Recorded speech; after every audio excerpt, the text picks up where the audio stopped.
New York City. At the dawn of the 80s, it was exploding with opportunity. Boom times. That's what the numbers signal today. An economy that's on a roll in this country. A place to seek money, power, fame. Amid the glitz and greed, 5 titans seized their moment. But in 1986, we started to learn the very dark secrets behind their success. A striver from Detroit had transformed himself into a titan of Wall Street. You have to understand that I'm a professional. But his house of lies was about to collapse. Ivan knew once Levine started talking that he was dead. He was dead. A real estate star had seemingly perfected the art of the deal, but could not run his debts for long. Then we'll talk about that later, I suspect. The queen of the palace had turned meanness into a winning brand. I'm a woman, I'm a tough businesswoman. But her subjects were about to revolt. She had fired enough people, acted in an imperial way, people were open for blood. And as Gotham's new hero went after his biggest villains yet, they did not pay millions of dollars in taxes. Giuliani has always been out for Giuliani. The dapper Don looked danger in the face. Button was pushed, the car blew up. And laughed. I know you didn't believe I was guilty, People asked, did he have a guilty conscience? Guilty schmilty. He was such a sense of every man for himself. She said, well, you should have kept your pants on. If you kept your in your pants, you wouldn't have such problems.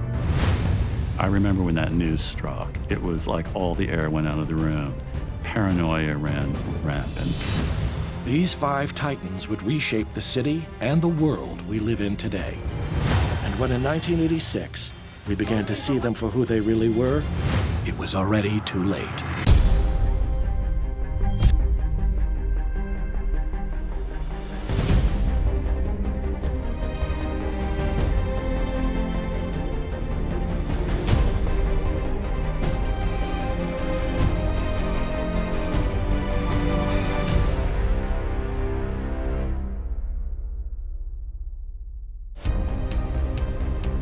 A new Gilded Age defined by opulence and extravagance was reaching its apex.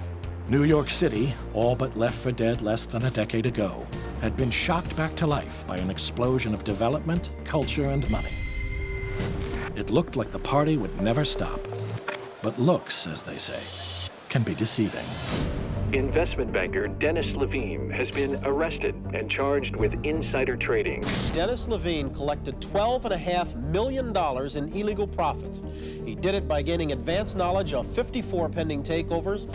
I realized that I've committed very serious crimes, for which I'm very sorry, and it was a very painful lesson to learn. Rudy Giuliani, U.S. Attorney for the Southern District, was the driving force behind his arrest. He's young and he's incredibly aggressive.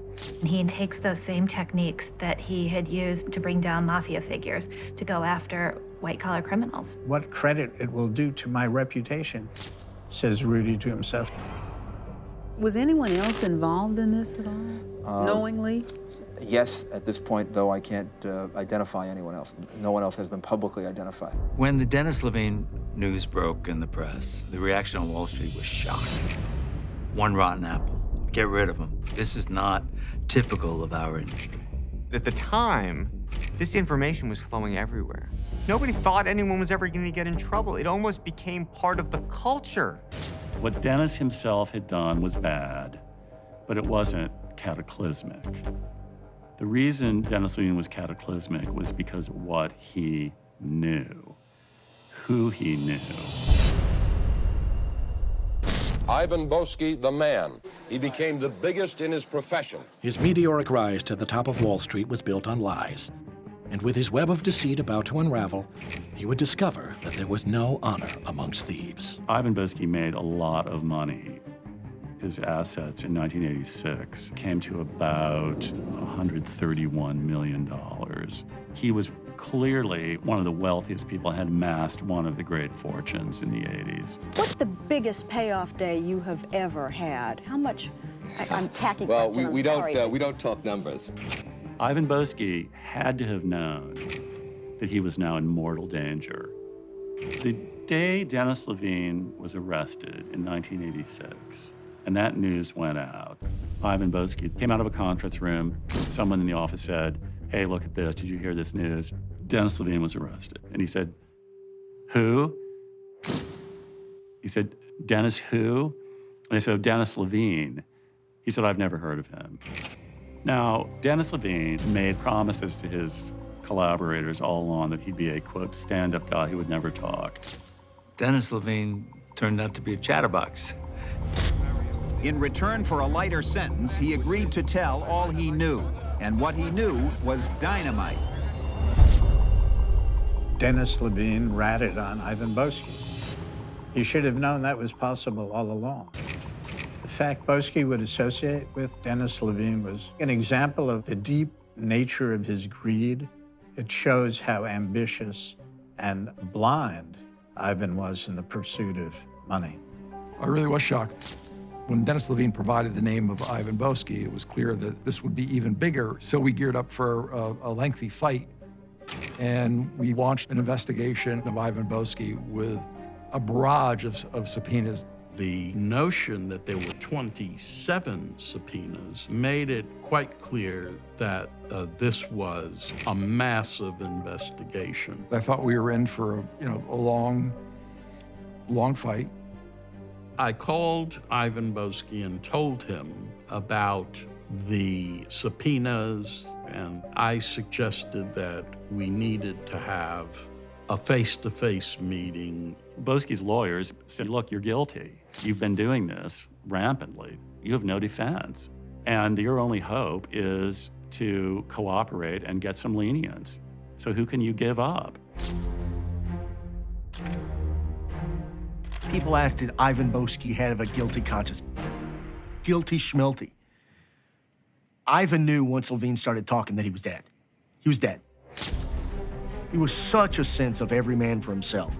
Ivan Boesky had very intense drive to climb the social and financial ladder. He lived in his image. He wanted to be accepted. And now he was panicking. This was going to come crashing down on him. I'm sure he called his lawyer right away. He basically had a lawyer joined at the hip. Mr.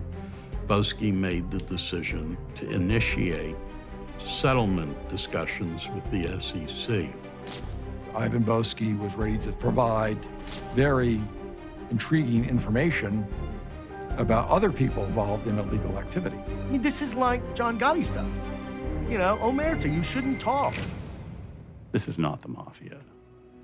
These people, they're affluent. They don't want to spend the rest of their lives in jail. They are going to start turning on each other. And who could Ivan Boesky offer to help reduce his own sentence? No less than the most important person in American finance. Junk bond king Michael Milken, the financier who has transformed American corporate finance. Milken is said to be the most influential money man on Wall Street. For Giuliani, who was trying to make a point about greed, about Wall Street, about insider trading, Michael Milken was the Holy Grail, the white whale.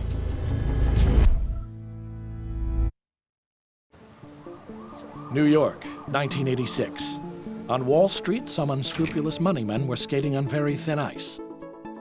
While further uptown, in a once bustling part of the city, no one was skating at all. Remember the Wallman skating rink in Central Park? It was supposed to reopen this weekend, finally. Across from the Plaza Hotel, this icon of New York, in Central Park, there was an ice skating rink. And people loved it. I mean, even if you didn't ice skate there, just looking at it was just a wonderful thing in the city in the winter. And the mechanicals failed.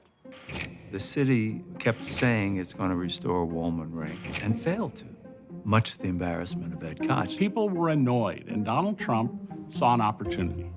Trump, from his office, could look down upon the Wallman Rink and, in his brash way, said, I can restore it in a year. Ed Koch doesn't want Trump touching this thing.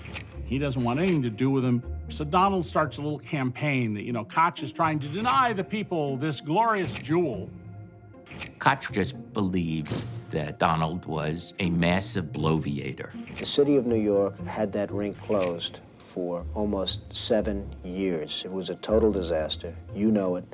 I know it. Everybody knows it. I got fed up watching it, and I offered to build it. So Koch gives in. Trump milked the Wallman Rink to the max for his own PR purposes. It was a victory for Donald Trump.